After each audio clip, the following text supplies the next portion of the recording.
রে কালে দিন তো করে বাপের রচনা করে দিছি কেবে কোন হারছি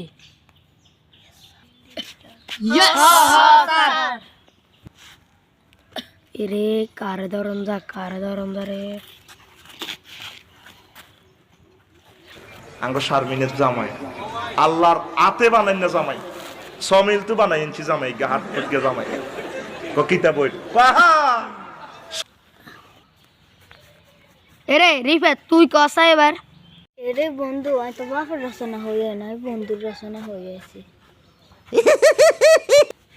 সমস্যা নাই বন্ধুর জায়গায় বাপ লাগাই দে বাবা আমার সব জায়গার উপকারী আমি যেখানে যাই আমি একটা বাপ বানাই দুইটা বাবা আমার সব থেকে প্রিয় এই হলো একটা বাবা এই হলো আরেকটা